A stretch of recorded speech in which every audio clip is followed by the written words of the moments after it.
ওগো নবী আমার, আপনি যদি কঠোর স্বভাবের হইতেন, আপনার কোনো জনপ্রিয়তা থাকতো না, মানুষ আপনাকে পছন্দ করতো না।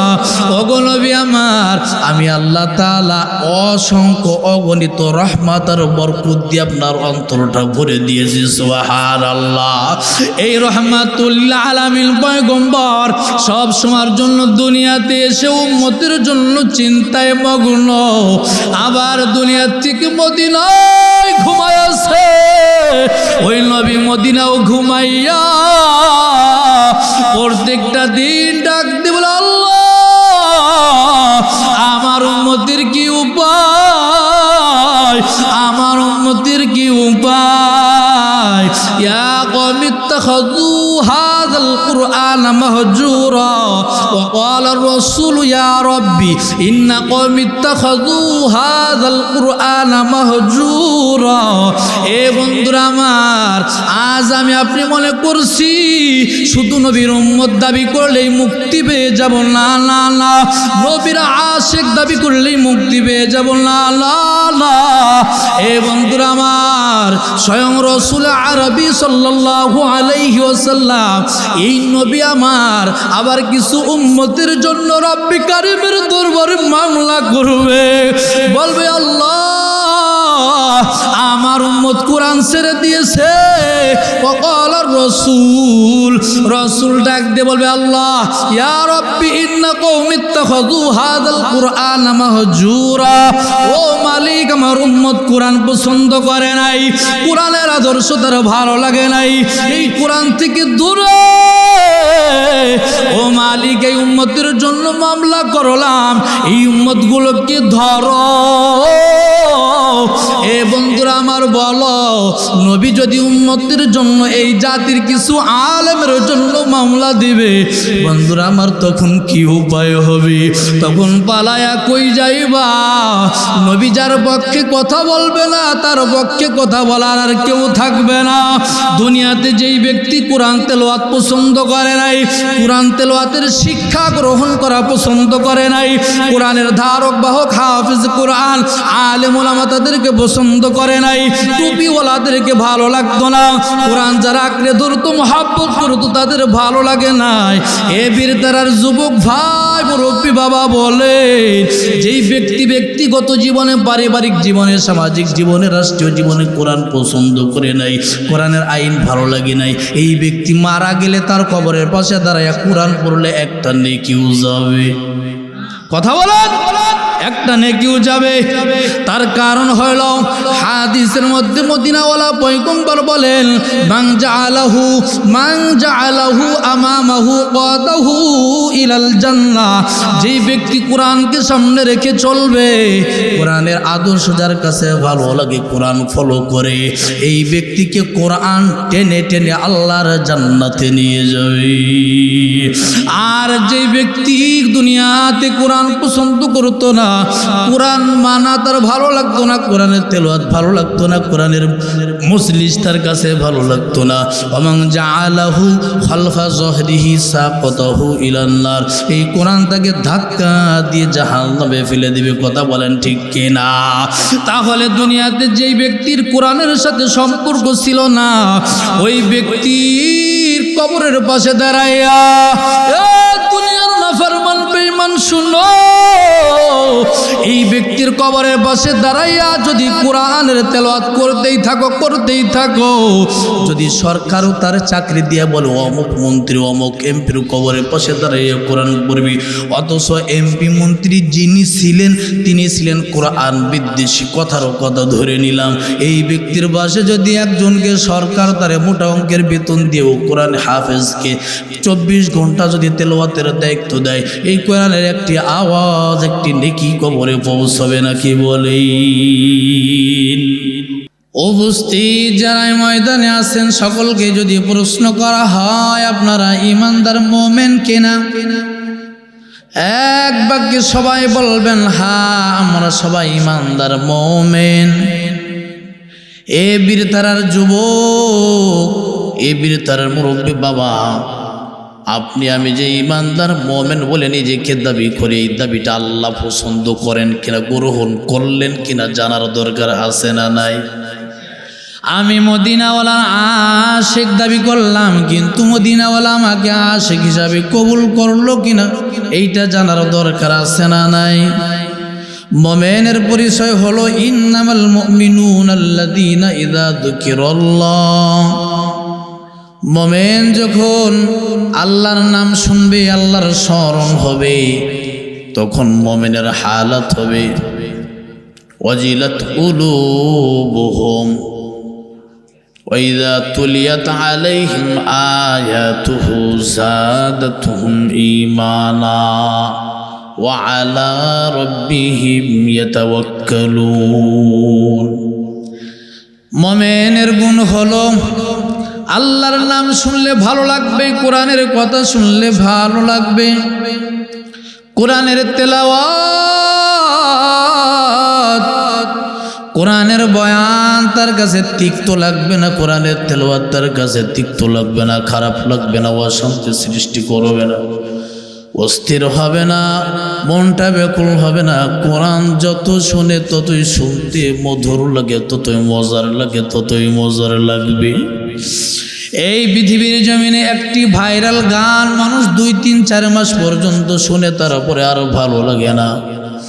কিন্তু জন্মের পর থেকে যুবক ভাই মুরব্বী বাবা, জন্মের পর থেকে সূরা ফাতিহা কতবার শুনে আসলেন, আজ পর্যন্ত কেউ বলে না সূরা ফাতিহা এতবার শুনি খারাপ লাগে, একই সূরা বারবার শুনতে মন চায় না, বলে নাকি কেউ? কেউ বলে না। বরং যেই কারির তেলাওয়াত যত সুন্দর, যে যত সুন্দর করে পড়তে পারে ততই মজা লাগে, ততই আনন্দ লাগে। আনন্দ লাগতে লাগতে একটা সময় এমন এক হালাত, এমন একটা অবস্থা সৃষ্টি হয়, এমন একটা অবস্থা তৈরি হয়, নিজের অজান্তে চক্ষু দিয়ে দর দর করে পানির ফোঁটা গড়ায় পড়ে। মক্কার ইমামের তেলাওয়াত, এই বাংলাদেশের সব থেকে সুমধুর কণ্ঠের ভালো ভালো কারির কণ্ঠের তেলাওয়াত শুনলে চক্ষু দিয়ে পানির ফোঁটা গড়ায় পড়ে, দিলের মধ্যে যাইয়া লাগে। বন্ধুরা আমার, এটা হলো মুমিনের গুণ। মুমিন যদিও দুনিয়া থেকে ছোট্ট খাটো কিছু গুনাহ করে অন্তরটা একটু কলুষিত হয়ে গেছে, তবে আবার ইমানের আওয়াজ, দিনের আওয়াজ, দিনের কথা, কোরআনের কথা শুনলে আবার মৃত অন্তর জাগ্রত হয়ে যায়। কিন্তু মুনাফিক আর কাফের এই 2 শ্রেণীর মানুষের অন্তর বড়ই কঠিন। রহমাতুল লিল আলামিন পয়গম্বর এই পৃথিবীর জমিনে কাফের, মুনাফিক, বেঈমান, ভালো খারাপ সব শ্রেণীর মানুষের সাথে আমার নবী খুব নরম নরম ব্যবহার করতেন, ভালো আচরণ করতেন। আমার আল্লাহ তাআলা দেখলেন যে আমার বন্ধু তার জানের দুশ্মন, ইসলামের দুশ্মন, তাদের সাথে নরম নরম ভাষায় কথা বলে। আমার আল্লাহ তাআলা দেখলেন নবীর এই সরলতার সুযোগ পাইয়া নবীজিকে তারা ধ্বংস করে দিবে। আল্লাহ তাআলা ডাক দিয়ে বলেন, বন্ধু আমার, আজ থেকে কাফের আর মুনাফিকের সাথে নরম ব্যবহার করা যাবে না। আল্লাহ তাআলা কোরআনে ডাক দিয়ে বলেন, ইয়া আইয়ুহান নাবিয়্যু জাহিদিল কুফার ওয়াল মুনাফিকিন ওয়াগলুজ আলাইহিম। আমার আল্লাহ বলেন, বন্ধু আমার, দুনিয়ার মুনাফিক আর কাফেরদের বিরুদ্ধে আপনি কঠোর হন এবং যুদ্ধের ঘোষণা দেন। কার নির্দেশ? অনেকে বলেন নবীজি সব জায়গায় নরম ভাষায় কথা বলেছেন, মাঝে মধ্যে ওলামা হযরত বাতিলের বিরুদ্ধে হুঙ্কার গর্জন দিলে অনেকেই বলে হুজুররা কেন উগ্রতা দেখায়। এরে বন্ধু, এটা উগ্রতা নয়, এটা হলো আল্লাহ এবং রসুল ইসলামের দুশ্মনের বিরুদ্ধে হুঙ্কার গর্জন দিয়ে হলো একমাত্র হাতিয়ার। ঠিক কিনা বলো? এদের সাথে নরম ভাষায় কথা বলা যাবে না, তার কারণ তারা কখনো তোমাকে ভালো নজরে দেখবে না, ইসলামের কল্যাণ চায় না, দেশ ও জাতির কল্যাণ চাইবে না। কথা বলেন ঠিক কিনা? এই জন্য আমার আল্লাহ বলেন, হাবিব ও ওগো বন্ধু আমার, আপনি এই বেঈমানগুলোর সাথে, কাফের মুনাফিকদের সাথে আপনি কঠোরতা অবলম্বন করেন, অথচ আম্মা জান আয়েশা সিদ্দিকা রাদিয়াল্লাহু তাআলা আনহা বলেন, এ দুনিয়ার মানুষ শুনো, আমার নবী রাহমাতুল আলামিন পয়গম্বর কিন্তু তরবারের ভয় দেখাইয়া মদিনা কিন্তু বিজয় করে নাই। নবীজি কিন্তু মানুষের জীবন নাশের ভয় দেখাইয়া মদিনা বিজয় করে নাই। মদিনার বুকে নবীর এত জনপ্রিয়তা, নবীর এত এত ভালোবাসার মানুষ এমনি এমনি হয় নাই। ফুতিহাতিল মাদিনাতু বিল আখলাক, নবীর উত্তম চরিত্র আখলাক দেখা, নবীর চরিত্র মাধুর্যে স্বেচ্ছায় মুগ্ধ হইয়া কালিমা পইরা অগ্নি পূজকের সন্তান মুসলমান হয়। নবীর চরিত্র মাধুর্যে মুগ্ধ হইয়া স্বেচ্ছায় কালিমা পইরা কাফের সন্তান মুসলমান হয়, মূর্তি পূজকের সন্তান মুসলমান হয়। সুবহানাল্লাহ।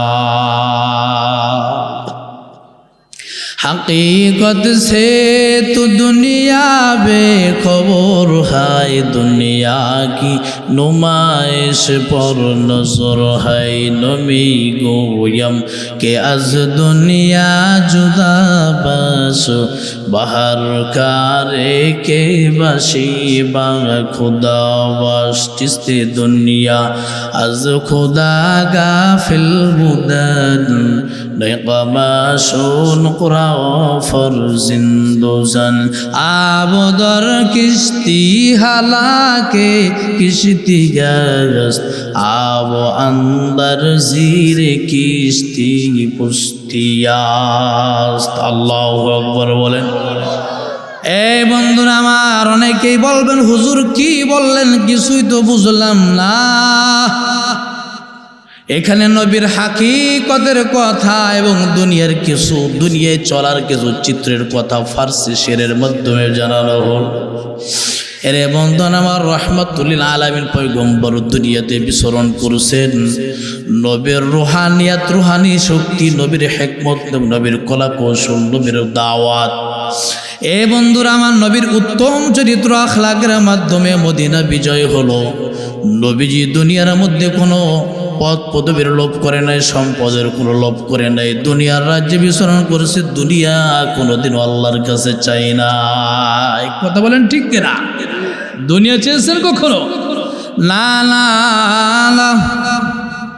নবীজি আর দোয়া করতেন, আল্লাহুম্মা আহইনি মিসকিনান, আয় আল্লাহ আমি মুহাম্মদকে দুনিয়ার মধ্যে মিসকিন হালাতে বসায় রাখো, ওয়া আমিতনি মিসকিনান, যখন মৃত্যু হয় মিসকিন হালাতে মৃত্যু দিও, ওয়া হাশুরনি ফি জুমরাতিল মাসাকিন, ও আল্লাহ যেদিন হাসর মাহশর কায়েম হয়ে যাবে ওই দিন আমি নবী মুহাম্মদকে তুমি মিসকিনদের কাতারে আমি নবীকে উঠাইও।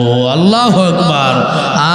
ইমামুল আউয়ালিন আল আখিরিন বহরে সাদাকা রাহমাতাল লিল আলামিন, শুধু জুদাস রাহমাতাল লিল আলামিন, মসজিদে ও শুধু আমার জমিন। আল্লাহু আকবার। এ বন্ধুরা আমার, অন্যান্য যত নবী এবং নবীর উম্মত পৃথিবীতে ছিল, সব নবীর উম্মতের জন্য নির্দিষ্ট একটি জায়গা ছিল, মসজিদে নামাজ পড়বা, মাঠে ঘাটে পানি পথে, তুমি চকের মধ্যে যেখানে নামাজ পড়ো না কেন হবে না, নির্দিষ্ট স্থান মসজিদে যাইয়ায় পড়ো। রাহমাতুল আলামিন পয়গম্বরের ওসিলায় আমার আল্লাহ এই উম্মতের জন্য গোটা পৃথিবীর জমিনটাই মসজিদ বানাইয়া দিয়েছেন। আল্লাহু আকবার। এই উম্মত চকের মধ্যে থাকবা, নামাজের সময় হয় নামাজ আদায় করবা, কবুল করবেন কে?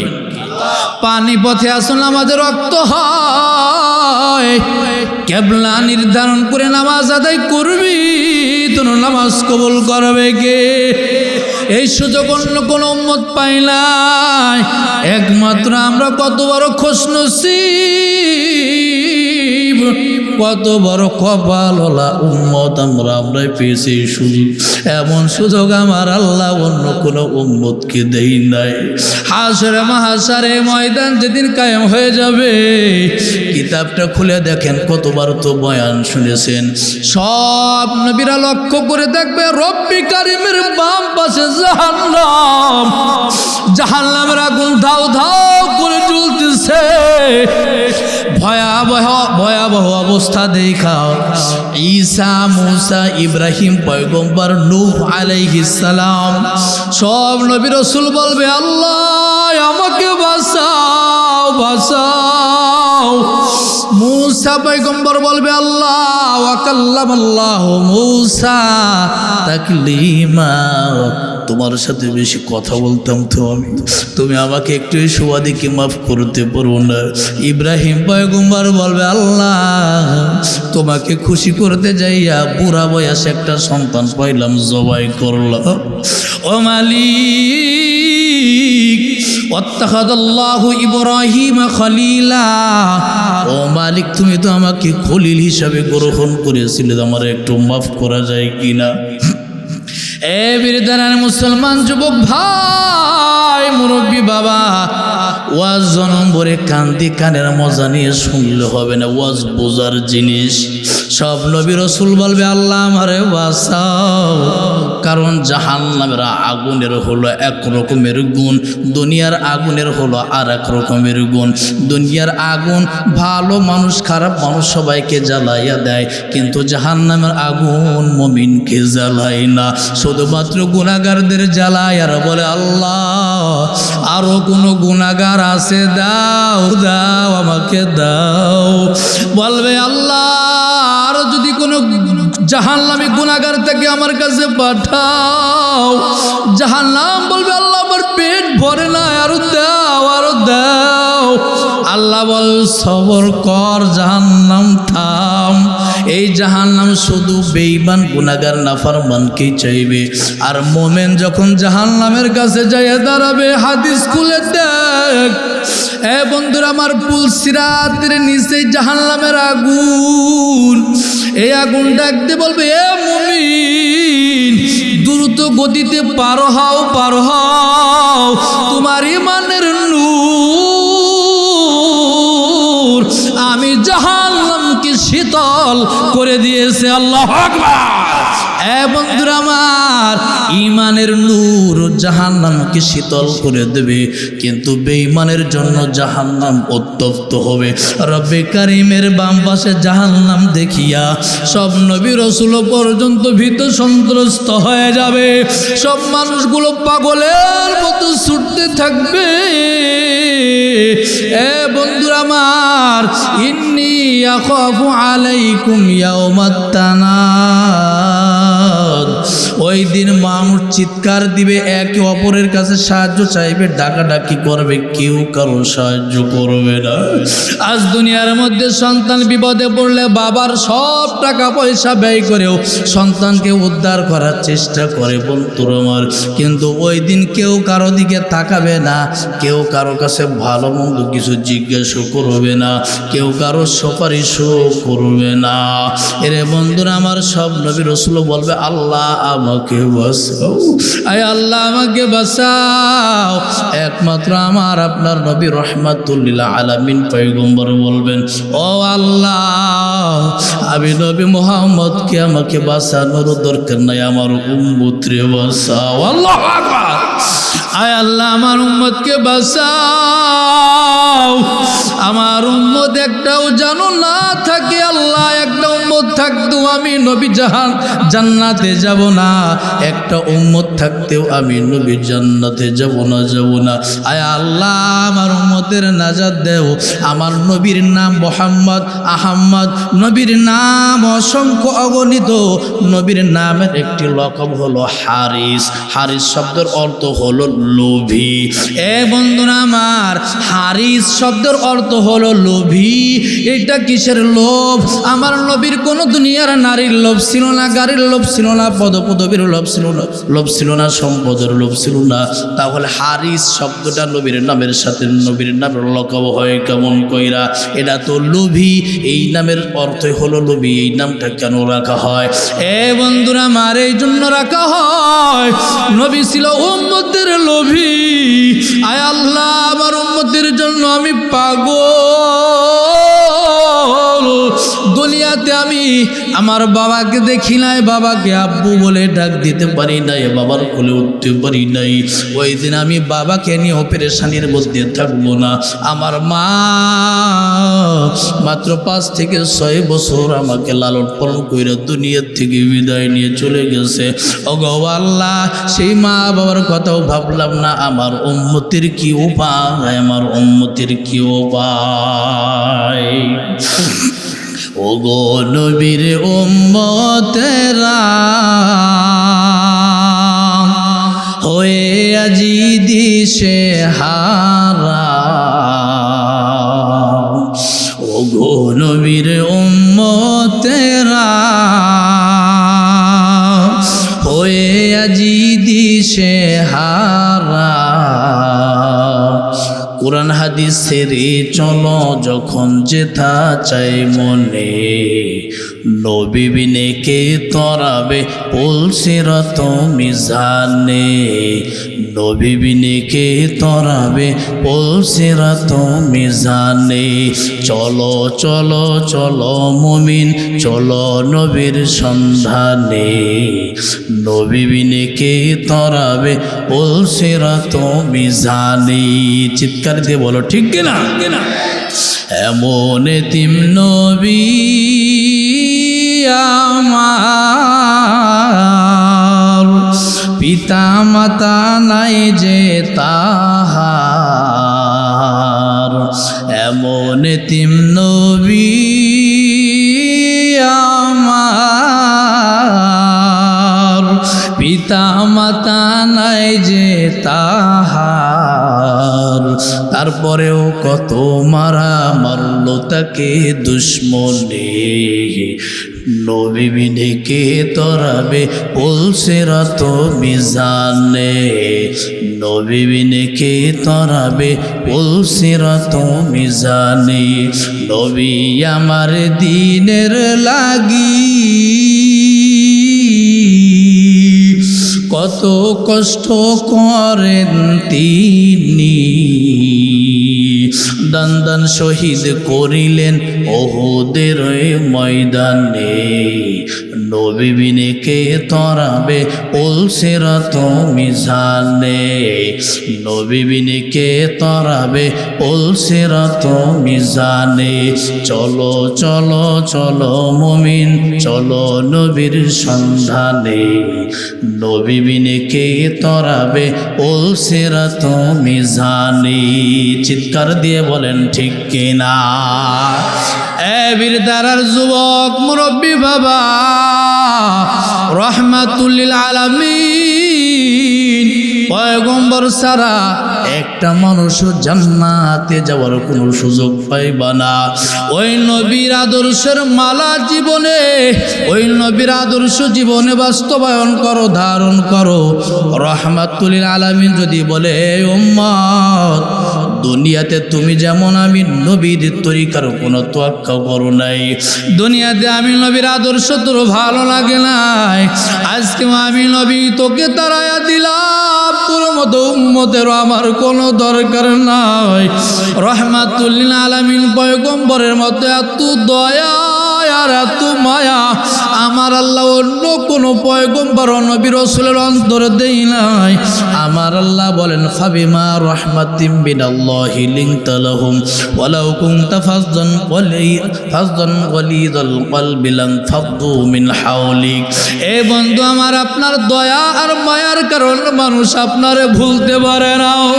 আপনার দয়া আর মায়া, আপনার দরদ এত বেশি। ও নবী আমার, আপনার দয়া আর মায়ার আচরণ দেখিয়া দুনিয়ার বেঈমানগুলো দলে দলে মুসলমান হয়, নয়, আপনার দয়ার আচরণগুলো দেখা, আপনার কথা শুনিয়া মানুষের পাথরের হৃদয় ঠান্ডা হয়ে যায়, গলে যায়। ওগো নবী আমার, আপনি যদি কঠোর স্বভাবের হইতেন, আপনার কোনো জনপ্রিয়তা থাকতো না, মানুষ আপনাকে পছন্দ করতো না। ওগো নবী আমার, আমি আল্লাহ তাআলা অসংখ্য অগণিত রহমত আর বরকত দিয়ে আপনার অন্তরটা ভরে দিয়েছি। সুবহানাল্লাহ। এই রহমাতুল আলামিন পয়গম্বর সব সময়ের জন্য দুনিয়াতে এসে উম্মতের জন্য চিন্তায় মগ্ন, আবার দুনিয়া থেকে মদিনায় ঘুমাইছে। ওই নবী মদিনাও ঘুমাইয়া প্রত্যেকটা দিন ডাক দিয়ে বলে, আল্লাহ আমার উম্মতের কি উপায়, আমার উম্মতের কি উপায়। ইয়া কওমি ইত্তাখাযু হাযাল কুরআন মাহজুরা ওয়া ক্বালা আর-রাসূলু ইয়া রাব্বি ইন্না কওমি ইত্তাখাযু হাযাল কুরআন মাহজুরা। এ বন্ধুরা আমার, আজ আমি আপনি মনে করছি শুধু নবীর উম্মত দাবি করলেই মুক্তি পেয়ে যাব, না না না। নবীর আশিক দাবি করলেই মুক্তি পেয়ে যাব, না না না। এ বন্ধুরা আমার, স্বয়ং রাসূল আরবি সাল্লাল্লাহু আলাইহি ওয়াসাল্লাম এই নবী আমার আবার কিছু উম্মতের জন্য রব্বি কারীমের দরবারে মামলা করবে, বলবে আল্লাহ আমার উম্মত কোরআন ছেড়ে দিয়েছে। ওয়াকালা রাসূল, রাসূল ডাক দিয়ে বলবে, আল্লাহ ইয়া রাব্বি ইন্না কওমি ইত্তাখাযু হাযাল কুরআন মাহজুরা। ও মালিক, আমার উম্মত কোরআন পছন্দ করে নাই, কোরআনের আদর্শ তার ভালো লাগে নাই, এই কোরআন থেকে দূরে। ও মালিক, এই উম্মতের জন্য মামলা করলাম, এই উম্মতগুলোকে ধরো। এ বন্ধুরা আমার, বলো নবী যদি উম্মতের জন্য এই জাতির কিছু আলেমের জন্য মামলা দিবে, বন্ধুরা আমার তখন কি উপায় হবে? তখন পালায়া কই যাইবা? নবী যার পক্ষে কথা বলবে না, তার পক্ষে কথা বলার আর কেউ থাকবে না। দুনিয়াতে যেই ব্যক্তি কোরআন তেলাওয়াত পছন্দ করে নাই, কোরআন তেলাওয়াতের শিক্ষা গ্রহণ করা পছন্দ করে নাই, কোরআনের ধারক বাহক হাফিজ কোরআন আলেম ওলামা তাদেরকে পছন্দ করে নাই, টুপিওয়ালাদেরকে ভালো লাগতো না, কোরআন যারা আঁকড়ে ধরতো মহাব্বত করতো তাদের ভালো লাগে নাই। এ বীরতারার যুবক ভাই মুরব্বী বাবা বলে, যেই ব্যক্তি ব্যক্তিগত জীবনে, পারিবারিক জীবনে, সামাজিক জীবনে, রাষ্ট্রীয় জীবনে কোরআন পছন্দ করে নাই, কোরআনের আইন ভালো লাগে নাই, এই ব্যক্তি মারা গেলে তার কবরের পাশে দাঁড়ায় কোরআন পড়লে একটা নেকিও যাবে। কথা বলেন, একটা নেকিও যাবে। তার কারণ হইল হাদিসের মধ্যে মদিনাওয়ালা পয়গম্বর বলেন, মান জাআলাহু আমামাহু কাদাহু ইলাল জান্নাহ। যেই ব্যক্তি কোরআনকে সামনে রেখে চলবে, কোরআনের আদর্শ যার কাছে ভালো লাগে, কোরআন ফলো করে, এই ব্যক্তিকে কোরআন টেনে টেনে আল্লাহর জান্নাতে নিয়ে যাবে। আর যেই ব্যক্তি দুনিয়াতে কোরআন পছন্দ করতো না, কোরআন মানা তার ভালো লাগতো না, কোরআনের তেলাওয়াত ভালো লাগতো না, কোরআনের মজলিস তার কাছে ভালো লাগতো না, ওমান জাআলাহু খালফা যহরিহি সাকাতাহু ইলান নার। এই কোরআন তাকে ধাক্কা দিয়ে জাহান্নামে ফেলে দিবে। কথা বলেন ঠিক কিনা? তাহলে দুনিয়াতে যেই ব্যক্তির কোরআনের সাথে সম্পর্ক ছিল না, ওই ব্যক্তির কবরের পাশে দাঁড়াইয়া, দুনিয়ার নাফরমান বেঈমান শুনো, এই ব্যক্তির কবরের পাশে দাঁড়াইয়া যদি কোরআনের তেলাওয়াত করতেই থাকো, যদি সরকারও তার চাকরি দিয়ে বলে অমুক মন্ত্রী অমুক এমপির কবরের পাশে দাঁড়াইয়া কোরআন পড়বি, অথচ এমপি মন্ত্রী যিনি ছিলেন তিনি ছিলেন কোরআন বিদ্বেষী, কথার কথা ধরে নিলাম, এই ব্যক্তির পাশে যদি একজনকে সরকার তারে মোটা অঙ্কের বেতন দিয়েও কোরআন হাফেজকে 24 ঘন্টা যদি তেলাওয়াতের দায়িত্ব দেয়, এই কোরআনের একটি আওয়াজ, একটি নেকি কবরে পৌঁছাবে নাকি বলেন? যার জীবনে কোরআনই পছন্দ করে না, কোরআনের মাহফিল, কোরআনের মজমা, কোরআনের কথা, পরিবেশের কথা শুনলেই ভুরু এইভাবে গুছাই ফেলছে, আছে না নাই? মাহফিল কালেকশনে আইছে, হ্যাঁ, এই যে মাহফিল নিয়ে কোরআনের কথা শুনলে কিছু মানুষের এই যে কপালে ভাঁজ পড়ে যায়, আছে না নাই? হ্যাঁ, কপালের ভিতরে 2-3 পত্র ভাঁজ পড়ে যায় না? দুনিয়ার মানুষ কপালওয়ালা কাদেরকে বলে জানেন? যার 4টা 2টা 3টা ছেলে উন্নত রাষ্ট্রে থাকে, এর কপালের প্রশংসা করে সবাই। কথা বলেন না কেন? আরে তুমি তো কপালই তো তোমার হ্যানে বিল্ডিং অনে বিল্ডিং, এই জায়গা তোমার, ওই জমির মালিক, 2টা ছেলে, টাকার অভাব নাই। হ্যাঁ, আর উনিও একটা জামা বানাইছে, এই জামার বুক পকেটে যে টাকার নোটটা রাখছে না, তো বাহির থেকে দেখা যায় পাতলা একটা জামা আর কি, মোটামুটি বাইরে থেকে দেখা যায় 1000 টাকার নোট মুজিবর সে পকেটে আছে, এটা বোঝা যাইতে হবে আর কি, আছে না? আছে না? এটা ব্যাপার স্যাপার আছে না?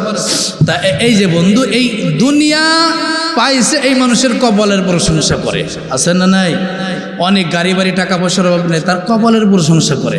আমার আল্লাহ বলেন না রে গোলাম, না, এই কপালের প্রশংসা করে লাভ নাই। আমি আল্লাহ কিছু কিছু মানুষ যারা সম্পদের জাকাত হিসাব করে দেই নাই, সর্বপ্রথম ওদের কপালের মধ্যে আগুনের চাকা দেব। ইয়াউমা ইউহমা আলাইহা ফি নারি জাহান্নাম ফাতুকওয়া, ইস্তারি করে ফাতুকওয়া বিহা জিবাহুহুম ওয়া জুনুবুহুম ওয়া যুহুরুহুম হাযা মা কানাজতুম লিআনফুসিকুম।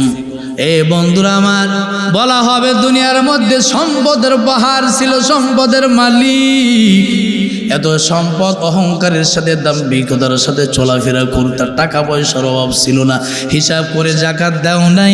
দুনিয়ার মানুষ তোর কপালের প্রশংসা করতো, আমি আল্লাহ সর্বপ্রথম তোর কপালে আগুন লাগানো শুরু করলাম। এই মানুষের, দুনিয়ার মানুষ যতই কপালের প্রশংসা করুক না কেন, আমার আল্লাহ বলেন ওই মানুষের কপাল বড় ভালো, যে মানুষের 4 আঙ্গুলের কপাল আমি আল্লাহকে না দেখিয়া দৈনন্দিন 5 বেলার সিজদা দেয়। কপাল কার ভালো জেনে নেন। যেই ব্যক্তি দুনিয়াতে আল্লাহ তাআলাকে 5 বেলা না দেখে দেখে সিজদা দিয়েছে, আমার আল্লাহ বলে হাসর মাহশর যেদিন ময়দান কায়েম হবে,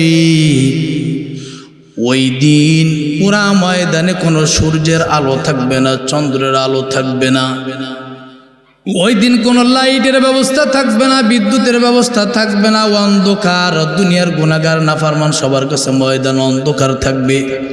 শুধুমাত্র ঈমানদার মুমিন যারা, তাদেরকে আল্লাহ তাআলা নামাজি মানুষ ছিল যারা, ওযু করার জন্য যে অঙ্গগুলো আমরা ধৌত করতাম, ওযুর অঙ্গগুলো জলমল জলমল করতে থাকবে। সুবহানাল্লাহ। ওযু করতো যে ব্যক্তি, নামাজ পড়তো সে ওযু করতো। কথা বলেন ঠিক কিনা? একজন এই প্রশ্ন, এই বয়ান করার পরে বলে, হুজুর আমি যদি শুধু ওযু করি, আমি যদি শুধু ওযু করি, এই সিরাজদি খান থেকে ইসাপুরা, আচ্ছা ইসাপুরা না, ইসাপুরার থেকে আমি এক বয়ানে, এক যুবক, আমি ওই বয়ান করতেছি, ওয়ালা তাস্তাহি আনফুসুকুম ওয়ালাকুম ফিহা মা তাদউন, বয়ান করতেছিলাম। এ যুবক, জান্নাতের মধ্যে যুবক বৃদ্ধ যেই একবার ঢুকবে জান্নাতে, ও যা চাই আল্লাহ তাই দিয়ে দিবে। ওর দুনিয়া একটু চাইছিল আমি একটু প্যারাশুট নিয়ে একটু আসমানে ঘুরে বেড়াইতে, কিন্তু মানে ভিতরে কাঁপে, ভয়ে উঠতে পারে নাই। তবে আল্লাহ তাআলা ওইটা কলিজা দিয়ে দিব, জান্নাতের মধ্যে ঘুরবে, উড়তে পারবে। এই বাংলাদেশে এই এখানে উপস্থিত যারা আছে সবার কি মুন্সিগঞ্জ জেলা পরিপূর্ণ ঘুরে দেখা হয়ে গেছে? অনেক জায়গা আছে গ্রামের নাম আপনার অনেকে জানেও না, এই এতটুকু মুন্সিগঞ্জে ঘুরে দেখে নাই। তাহলে এই বাংলাদেশ তো মানচিত্রের ভিতরে লাইট মেরে খোঁজা লাগে, তাহলে পৃথিবীটা আমরা ঘুরে দেখে নেই। তাহলে এই দুনিয়ার একেবারে নিম্ন শ্রেণীর ইমানদারের এই দুনিয়ার 10 দুনিয়ার একটা জান্নাত দিব, কয় কি যে এটা অনর্থক কথা, এটা ফাঁসে কি কথা। অনেকের ধারণা এমন, এই 10 দুনিয়া দিয়ে কী করবো, আমার বীরতারা ইউনিয়নই ভালো মতো সিটি না, তো 10 দুনিয়ার জান্নাত দিয়ে কী করবো। এখন তো তোমার শক্তি প্রয়োগ করা লাগবে। এক জেলা থেকে আরেক জেলায় গেলে, সফরে যাইতে গেলে ক্লান্ত হয়ে যায়, দুর্বল হয়ে যায়, অথচ জান্নাতের মধ্যে মানুষ কোনোদিনও ক্লান্ত হবে না। ও সুবহানাল্লাহ কয় না রে? এই 17 ডাক কাদের জন্য? সুবহানাল্লাহ। জান্নাতের মধ্যে মানুষ কোনোদিনও ক্লান্ত হবে না, কোনোদিনও দুর্বল হবে না, কোনোদিনও চামড়ার ভাঁজ করে যাবে না, চোখের নিচে কালো দাগ পড়বে না, কোনোদিন অস্থিরতা আসবে না। সুবহানাল্লাহ বলেন। তাই যুবক বলতেছে, হুজুর এই যে বয়ান করলেন জান্নাতে যা চাই তাই দিব। তা ও খুব ভদ্রতার সাথে আদবের সাথে জিজ্ঞেস করতেছে, হুজুর কেউ যদি কথার কথা যেটা ডিজে চাই তাই কি দিত? ডিজে ডিজে বুঝো, ডিজে চাইলেও কি দিব? হা দিব। আল্লাহর কসম, কয় কি কোন? হা দিব। আমি বলছি কেউ যদি জান্নাতে যায়, বুঝেন, যদি জান্নাতে যায়, আগে যদি আছে, কি আছে? যদি আছে। যদি জান্নাতে যায়, আল্লাহ তাআলা কুরআনে বলেন খালিদিনা ফিহা লা ইয়াবগুনা আনহা হিওয়ালা, জান্নাত থেকে কোনোদিন তাদেরকে বাহির করা হবে না, তারাও কখনো স্থানান্তরিত হতে চাইবে না, বাহির হতে চাইবে না। তাহলে জান্নাতে যে একবার ঢুকবে সে যদি কয় আল্লাহ আমি ডিজে চাই, তারে ডিজে দেব। কিন্তু এ যুবক শুন, কোন ডিজের পাগল আল্লাহর জান্নাতে যাবে না। ঠিক কি না বলো? ওয়ালা তাস্তাহি আনফুসুকুম ওয়ালাকুম ফিহা মা তাদউন, সব কিছু পাইবি, সব কিছু পাইবি। এই দুনিয়ার 10 দুনিয়ার সমান জান্নাত আল্লাহ দিব। ওই জান্নাতে ঘুরে বেড়ানোর মতো শক্তি পাওয়ার আল্লাহ তাআলা দিয়ে দিবে। কথা বলেন ঠিক কিনা? বেহেশত আজাকে আজারে নবাসুদ, কাছে রাবা কাছে কারে নবাসুদ। দেখো যা কুরআন মে আয়ে মুহতারাম, মুস্তাফা কি উম্মতি খৈরুল উমাম। আল্লাহু আকবার বলেন। এ বন্ধুরা আমার, যদি মাওলার জান্নাত নিয়ামতে ভরপুর জান্নাতে একবার যাও, আর কোনোদিনও জান্নাত থেকে আল্লাহ বাহির করবে না। এখন প্রশ্ন হয়, ও আল্লাহ, ও মালিক, জান্নাতের মধ্যে দীর্ঘদিন থাকতে থাকতে আমাদের একটা তিক্ততা এসে যাবে কিনা? আমার আল্লাহ বলেন না রে বান্দা, না না। মালা আইনুন রাআত ওয়ালা উযুনুন সামিআত ওয়ালা খাতারা আলা কলবি বাশার। আমি আল্লাহ এমন জান্নাত বানাইছি যেই জান্নাত কোনো চক্ষু দেখে নাই, যেই জান্নাতের কথা শুনে নাই কোনো মানুষের কান, যেই জান্নাত কেমন হবে কোনো মানুষের অন্তর দিয়ে কল্পনাও করতে পারে নাই, যেই জীবনে কোনোদিন ঢাকা যায় নাই, দূর থেকে কল্পনা করতে পারে ঢাকার শহর এমন হতে পারে। যেই ব্যক্তি কোনো দিন অন্য অন্য রাষ্ট্রে যায় না, দূর থেকে একটা কল্পনা করতে পারে হয়তোবা এমন এমন হতে পারে। কিন্তু আমার আল্লাহ বলেন এমন জান্নাত বানাইলাম, যেই জান্নাত কেমন হবে, কতটা সুন্দর, এটা কল্পনা করার মতো পাওয়ারফুল অন্তর কোনো মানুষকেও দেওয়া হয় নাই। ঠিক কিনা বলে? জান্নাতের মধ্যে মানুষের কখনো ক্লান্তি আসবে না, দুর্বল হবে না, অস্থির হবে না। রাসূল আরবি সাল্লাল্লাহু আলাইহি ওয়াসাল্লামকে একবার জিজ্ঞেস করা হয়, ইয়া রাসূলুল্লাহ, আমরা জান্নাতে যদি যাই, জান্নাতে আমাদের কোনো ঘুমের ব্যবস্থা থাকবে কিনা, বিশ্রামের ব্যবস্থা? আমি আপনাদের কাছে জানতে চাই, এ বিরদারার মুসলমান, দুনিয়াতে যেমন ঘুমের ব্যবস্থা থাকে, জান্নাতেও ঘুমের ব্যবস্থা থাকবে কিনা বলেন? ওয়াজ শোনে না রে, আমি কারে ওয়াজ শুনতে? ওয়াজ শুনতে, ওয়াজ বেদে এটা আওয়াজ দিতে। জান্নাতে ঘুমের ব্যবস্থা থাকবে কিনা বলেন? জানি এইটাই করবে। নবীজি বলেন একটা ব্যবস্থা থাকবে, একটু হেলান দিয়ে আরামসে বসবা। মুত্তাকিইনা ফিহা আলাল আরাইকি লা ইয়ারাউনা ফিহা শামসা ওয়ালা জামহারিরা। পৃথিবীতে সুখ বলে কিছু হয় নাই, পৃথিবীতে সুখ বলে কিছু হয় নাই, তবে পরকাল পেল যে সুখের তার কোনো উপমা নাই। পৃথিবীতে সুখ বলে কিছু হয় নাই, পৃথিবীতে সুখ বলে কিছু হয় নাই। শীত গরমের দিনে ঠান্ডায় ভালো, আবার শীতের সময়ে গ্রীষ্মই ভালো। নাতিশীতোষ্ণ নেই তো কোথাও, সব সুখ রয়েছে পরকালে ভাই। পৃথিবীতে সুখ বলে কিছু হয় নাই, পৃথিবীতে সুখ বলে কিছু হয় নাই। পৃথিবীতে সুখ আছে, সুখের জায়গা পৃথিবী। লাকাদ খালাকনাল ইনসানা ফি কাবাদ। দুনিয়ার জিন্দেগি আল্লাহ সৃষ্টি করেছেন আমাদের কষ্ট গেলে। এই দুনিয়ার জিন্দেগি কষ্ট ক্লেশের জিন্দেগি, দুনিয়ায় সুখের জায়গা নয়। তবে নাতিশীতোষ্ণ নেই তো কোথাও, আছে জান্নাতে। আল্লাহু আকবার বলেন। ওই কথাই বলতেছিলাম যে মুত্তাকিইনা ফিহা আলাল আরাইকি লা ইয়ারাউনা ফিহা শামসা ওয়ালা জামহারিরা। জান্নাতের মধ্যে মুত্তাকিদের মধ্যে এমন একটা বিশ্রামের হেলান দিয়ে বসার ব্যবস্থা থাকবে জান্নাতের মধ্যে, একেবারে বাদশাহ কি শান শৌকতে থাকছে তার থেকেও খুব চমৎকার দেখাবে। আল্লাহু আকবার বলেন। জান্নাতের মধ্যে থাকবে, শীতের কষ্টও হবে না, গরমও নাতিশীতোষ্ণ, না শীত না গরম থাকবে। সুবহানাল্লাহ বলেন। দুনিয়াতে গরমের জন্য আমরা পাখা ফ্যান ব্যবহার করি, টাকা পয়সার গরম বেশি থাকলে আমরা এয়ার কন্ডিশন এসিরও ব্যবস্থা করি। আবার শীতের সময় যার যেমন টাকা তার পোশাক মোটা কাপড়টা তত দামি। কথা বলেন ঠিক কিনা? জান্নাতে মোটা কাপড়ও পরা লাগবে না, এই কাঁথা বালিশ নিয়েও দৌড়ানো লাগবে না। আল্লাহ তাআলা এমন সিস্টেম করে বানাইছে, এই জান্নাতের মধ্যে ঢুকবা বাহির হওয়ার সুযোগ নয়, বাহির হতে যাবে না, থাকবা যুগ যুগ জনম জনম ধরে। ওটা শুরু আছে শেষ নাই, চলতেই থাকবে, চলছে তো চলছে, চলতেই থাকবে। ওই সুখের কোনো শেষ নাই। ওখানে কোনো দিন ঠান্ডা সর্দি কাশি হবে না, মাথা ব্যথা করবে না। লা ইউসাদ্দাউনা আনহা ওয়ালা ইউনজিফুন। জান্নাতের মধ্যে কি হবে না? মাথা ব্যথা করবে না। দুনিয়ার মধ্যে মদ পান করলে মাতাল হয়নি মানুষ? হ্যাঁ মাতাল হয়। মদ পান করলে বউরে শেষকালে মা কই বসো অনেক সময় বোঝে না। তারপরে সে আরও কত কিছু কই, আমি বলতে পারতেছি না, কারণ সব কথা নকল করে বলা যায় না।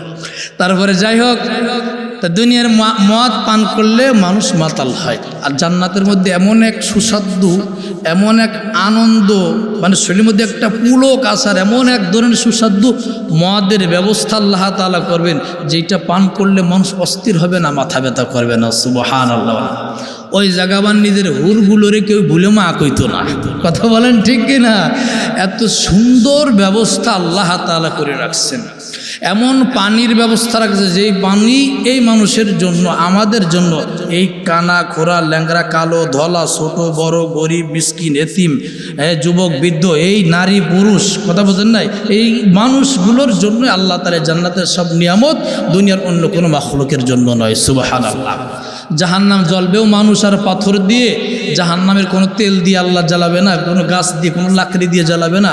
জাহান্নাম জ্বলবেই, শুধু জ্বলতেই থাকবে, মানুষের উপরে নির্ভর করে জাহান্নাম জ্বলবে।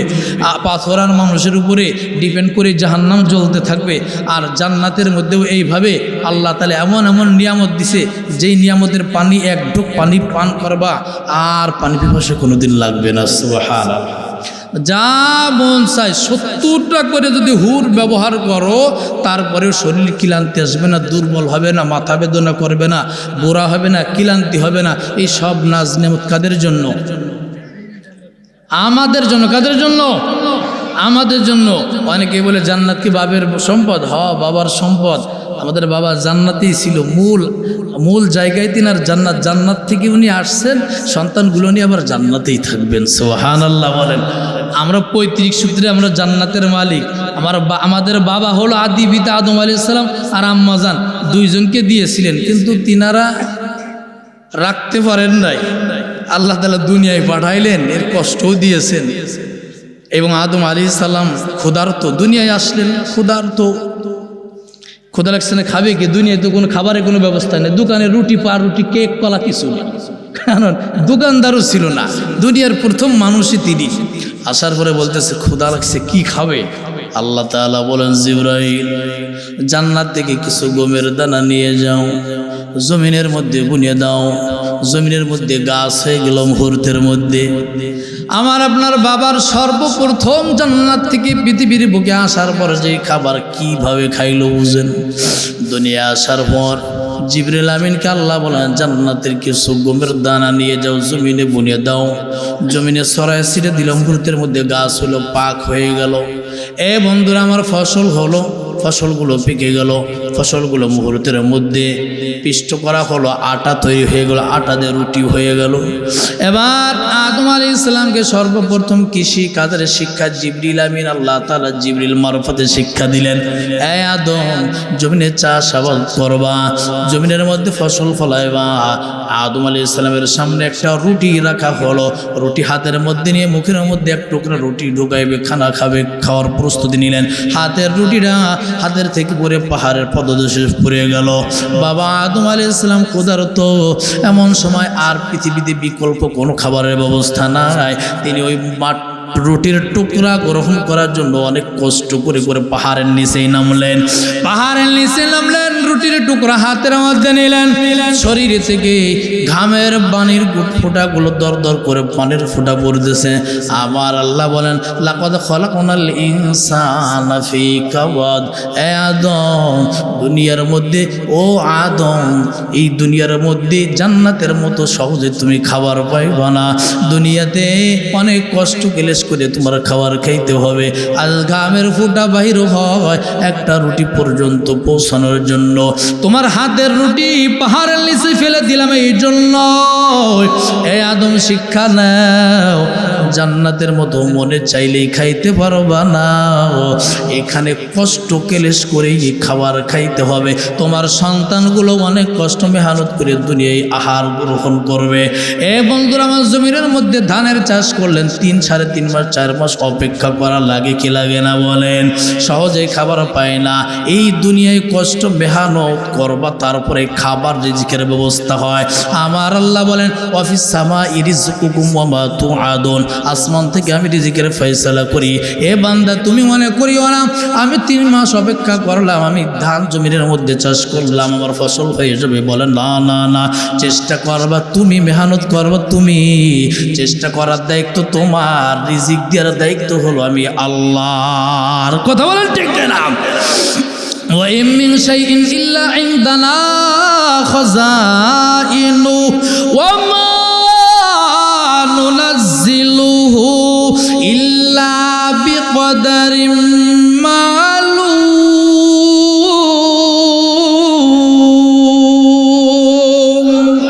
কাদেরে কুদরত দারি বরকামাল, আনতা রব্বি আনতা হাসবি যুল জালাল। তুহি কাদের জলিলুল্লাহ জাহাদার, বাহার হালে তুহি মেরা নিগাহদার। ইয়া ইলাহি তু মেরা মাবুদ है, या इलाही तू मेरा माशूक है। या इलाही मुझसे मुझको दूर कर, ताकि देखो मुझ में तुझको एक नजर। अल्लाह আকবার। এ বন্ধুরা আমার আল্লাহ রব্বুল আলামিন বলেন, দুনিয়ার মধ্যে তোমার কাজ হলো তুমি চেষ্টা করা, তুমি ফিকির করবা, আর রিজিকের ব্যবস্থা, রিজিক দেওয়ার মালিক হইলাম আমি আল্লাহ। তুমি কষ্ট মেহনত করবা না। যেই মানুষ নিজের ভাগ্য পরিবর্তনের চেষ্টা করবে না, আমি আল্লাহ তার ভাগ্য পরিবর্তন করি না। কথা বলেন ঠিক কিনা? বন্ধুরা আমার, কালামুল্লাহ কুরআন থেকে সূরাতুন নূরের 52 নম্বর আয়াত আপনাদের মাঝে তেলাওয়াত করেছিলাম। এই আয়াতের মধ্যে আমার আল্লাহ 4টা গুণের কথা বলেছেন। এ দুনিয়ার মানুষ, 4টা গুণ যদি তোদের মধ্যে থাকে, তোমাদেরকে আমি একেবারে চিরস্থায়ী সফল বান্দা বলে ঘোষণা দিলাম। এ দুনিয়ার ইমানদার মুমিন, তোমরা যদি 4টা গুণ অর্জন করতে পারো, তাহলে আমি আল্লাহ তাআলা কথা দিলাম, তোমরা হলো প্রকৃত পিওর ইমানদার মুমিন, সফল বান্দা। গুণ কয়টা জোরে বলেন? 1 নম্বর হলো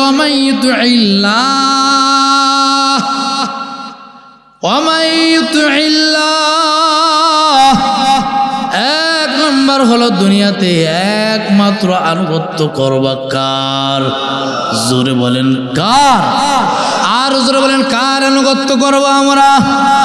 আল্লাহ ছাড়া অন্য কারো আনুগত্য করা যাবে? আল্লাহ ছাড়া অন্য কারো সামনে মাথা নত করা যাবে? আল্লাহ ছাড়া অন্য কাউকে ভয় করা যাবে? সব ক্ষমতার, সব কিছুর উপর যার ক্ষমতা, তিনি কে? তাহলে দুনিয়ার মানুষ, এ বীরদারার মুসলমান যুবক ভাই, ঠান্ডা মাথায় আমি একটা কথা বলে যাই। আপনারা জানেন পৃথিবীর বুকে বাবা আদম আলাইহিস সালামের কবর ছিল, আছে। ইব্রাহিম আলাইহিস সালাম ৮০ থেকে ৮৬ বছরের বৃদ্ধ হয়ে গেল, একটা সন্তান নাই। আল্লাহ তাআলার কাছে দোয়া করতে করতে আল্লাহ তাআলা বুড়া বয়সে একটা সন্তান দিলেন। এ বন্ধুরা আমার, আজ পর্যন্ত বীরতার মুসলমান কেউ কি একটা প্রমাণ করতে পারবেন যে পৃথিবীর সর্বপ্রথম মানুষ, সর্বপ্রথম পয়গম্বর আদম আলাইহিস সালামের কবর দুনিয়াতে ছিল? তারপরেও ইব্রাহিম পয়গম্বর একটা সন্তানের জ্বালায়, একটা সন্তানের আশায় বাবা আদমের কবরের কাছে যাইয়া কোনোদিন কি চেয়েছেন? বলতে পারতেন, ও বাবা আদম, আপনি পৃথিবীর প্রথম মানুষ, প্রথম পয়গম্বর। যদিও আদম আলাইহিস সালাম বলতেন, কুনতু নাবিয়্যা ওয়া আদম বাইনাল মাই ওয়াত তিন, আমি আদম কাদা মাটির মধ্যে, কাদা পানির মধ্যে, তখনও পর্যন্ত মুহাম্মদ তার আগের থেকে নবী হয়ে রয়েছে। সুবহানাল্লাহ। কিন্তু প্রধান বক্তা আগে আসে না শেষে আসে? কথা বলেন না কেন? বিশেষ বক্তা আগে আসে না শেষে আসে? বলেন। বিশেষ বক্তা আগে আসে বাবা আদম আলাইহিস সালাম, বাবা বিশেষ বক্তা, সন্তান মুহাম্মদুর রাসূলুল্লাহ প্রধান বক্তা, তিনি সর্বশেষ আসলেন। সুবহানাল্লাহ। বাবা বলেন, কুনতু নাবিয়্যা ওয়া আদম বাইনাল মাই ওয়াত তিন, আমি মাটি কাদার মধ্যে, আমি আদম যখন মাটি কাদার মধ্যে, তার আগের থেকেই নবী মুহাম্মদ নবী হয়ে রয়েছেন। সুবহানাল্লাহ। এই বন্ধুরা আমার, ইব্রাহিম আলাইহিস সালাম কিন্তু বাবা আদম আলাইহিস সালামের কবরের পাশে যেয়ে বলতে পারতেন, বাবা তোমার কাছে চাই, তুমি আমার একটা সন্তানের ব্যবস্থা করে দাও। ও বাবা, আজ হইল না, দিব নাকি দুইটা? দিয়ে দিলাম ধাপ ধাপ করে দুইটা সিজদা, এরপরেও আমার সন্তান না দিয়ে কিন্তু কবরে ঘুমাইয়া থাইকো না। আমার দেশে কত মগা মৌলবী আছে, পরীক্ষার্থী দুইজন, এসএসসি পরীক্ষার্থী, হাতটা ধরে নিয়ে বাবার কবরের পাশে দেখে, বাবা দুইজন আসছে দোয়া লইতে, একটু দোয়া করে দেন যাতে পরীক্ষায় কামিয়াবি হয়। দেখেন নাই?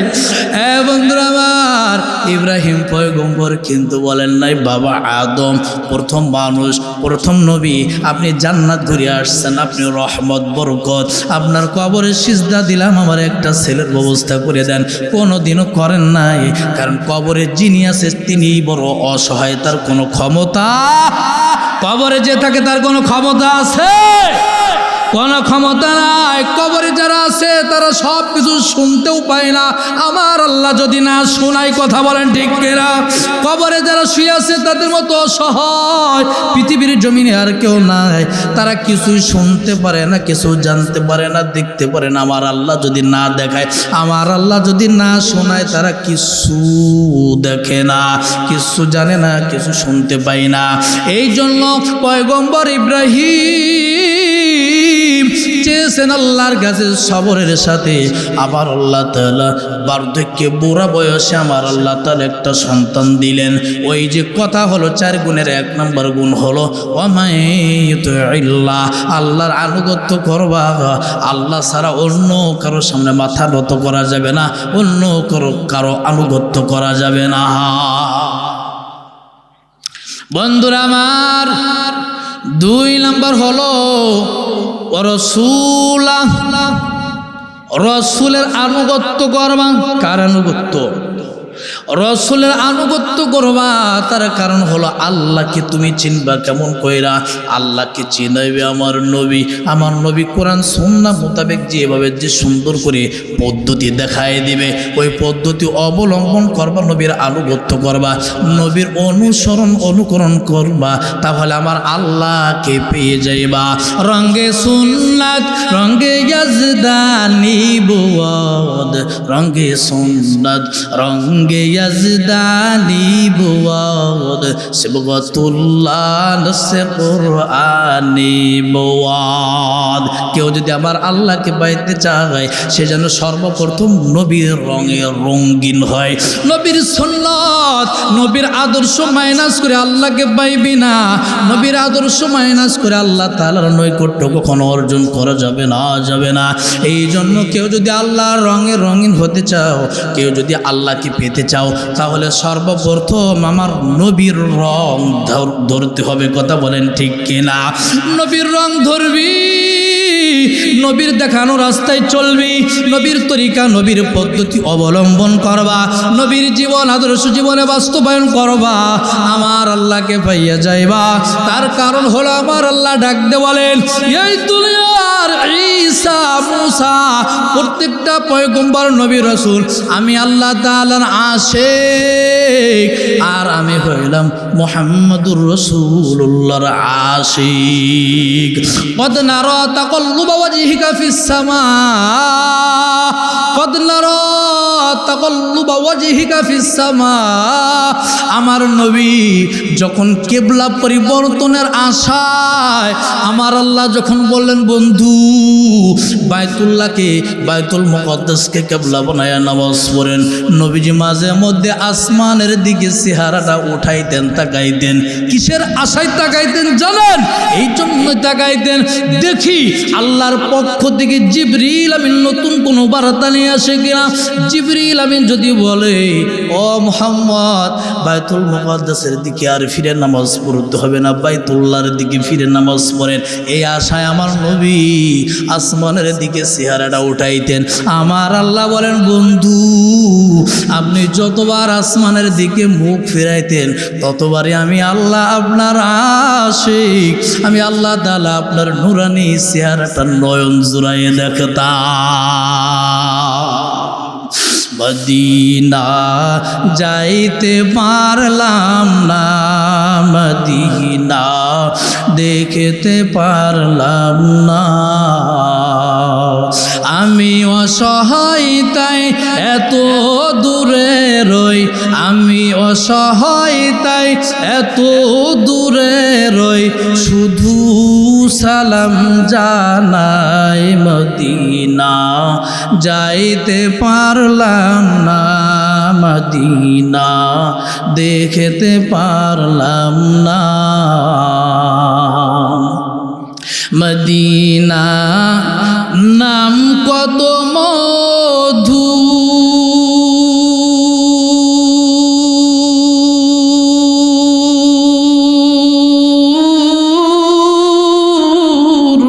মদিনা আর যে কত দূর,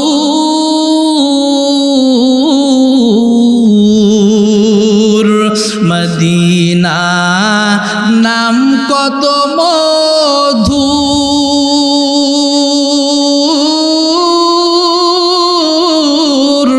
মদিনা আর যে কত দূর। পাখির নাই ডানা থাকলে, পাখির নাই ডানা থাকলে যেতাম মদিনায়, মদিনা যাইতে পারলাম না, মদিনা দেখতে পারলাম না, মদিনা যাইতে পারলাম না। মদিনা নাম কত সুন্দর,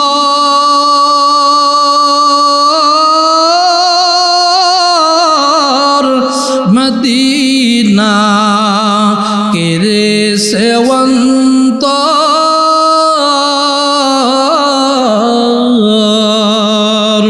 মদিনা নাম কত সুন্দর,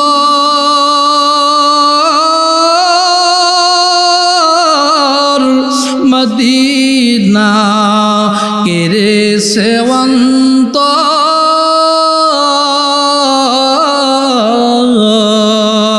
ওই মদিনার পথের ধুলি আমি, ওই মদিনার পথের ধুলি আমি মাখতে পারলাম না, মদিনা যাইতে পারলাম না, মদিনা দেখতে পারলাম না, মদিনা যাইতে পারলাম না।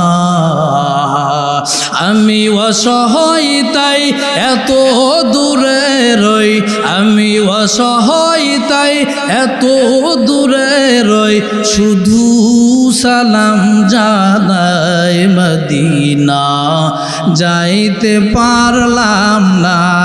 মদিনা দেখতে পারলাম না, মদিনা যাইতে পারলাম না।